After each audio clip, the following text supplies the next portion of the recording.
Reality Transurfing, Book 3, Forward to the Past, by Vadim Seeland. Chapter 2, Frailing, The Energy of Relationship. I have already mentioned beneficial visualization. Let me remind you what it is about. Let's suppose that someone is creating a problem for you, annoying, attacking you. Or the other way around, you need to get something from that person. In that case, you would have to get a rough idea of what he is worried about, what's eating him, and what he might need.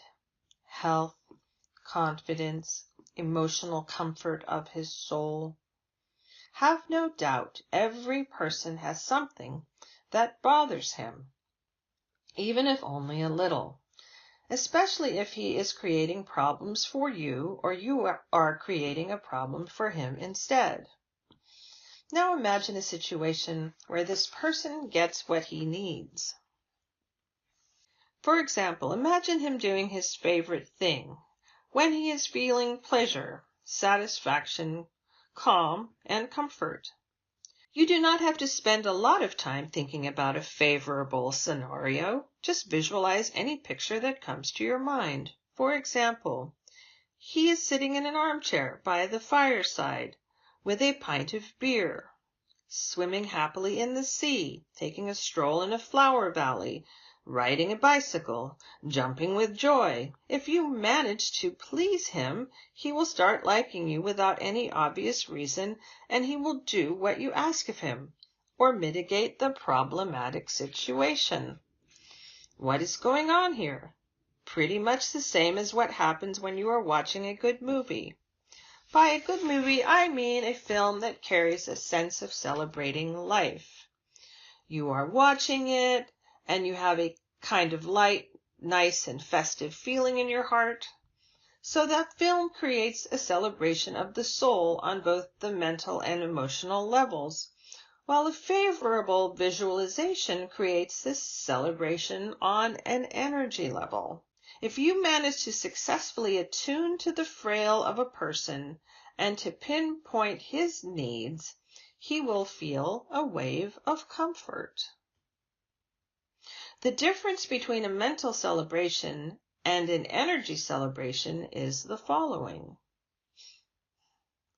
By receiving an energy delicacy, the one accepting the gift feels comfort, but he is not aware of what caused it. But that is not important now. The main thing is that the person is feeling comfortable, in particular when he is close to you. And it is what makes him like you. It should be pointed out that a favorable visualization must be carried out sincerely, uniting the aspirations of both the soul and mind. If you are successful at sincerely wishing well to a person, then the effect will be rather substantial. As you know, it is the actual overflow of free energy that makes a person a charming, magnetic, powerful, and charismatic individual. People, mostly without being aware of it, feel the powerful life force of such a personality. Depending on the softness or harshness of his radiation, his energy personality is perceived as charming or powerful. In any case, the power of radiation is proportional to the amount of free energy and the level of unity between one's soul and mind. Let me repeat that. In any case, the power of radiation is proportional to the amount of free energy and the level of unity between one's soul and mind. The excess of free energy is flooding over like a fountain onto other people, and they feel it. Free energy is modified by a person's thoughts. The closer are the aspirations of his soul and mind, the purer is the modification. It is not without reason that strong personalities make an impression of having inner completeness and integrity.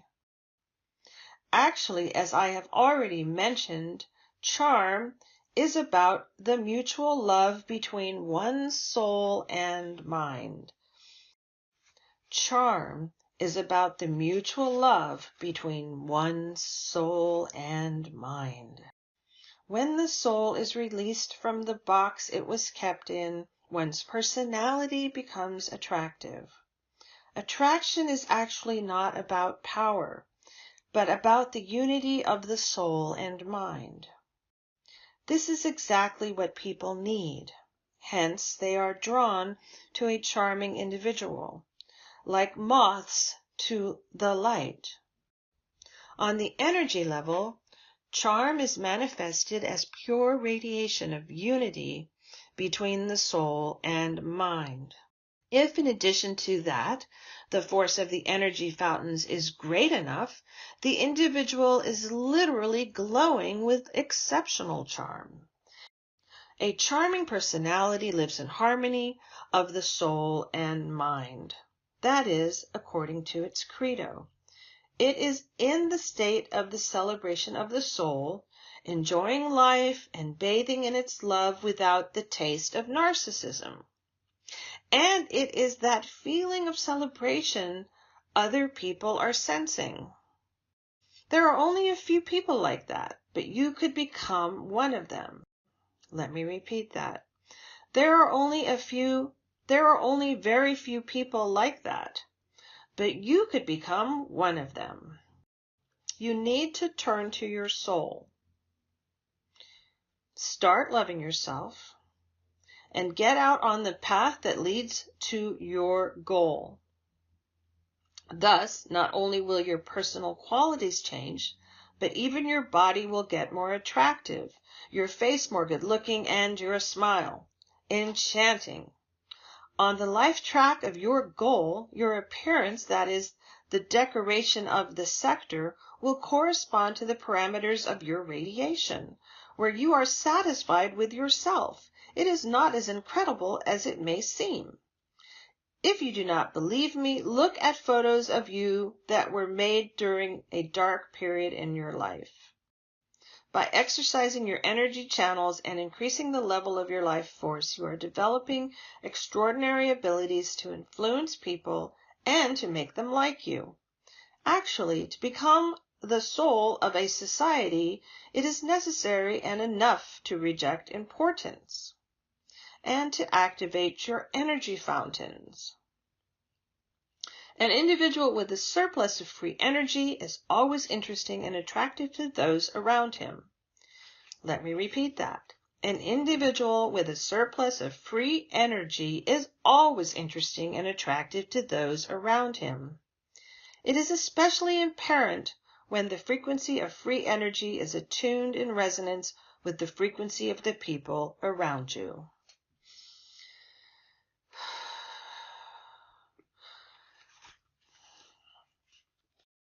Let's assume that you, being among your colleges or peers, are discussing a common topic.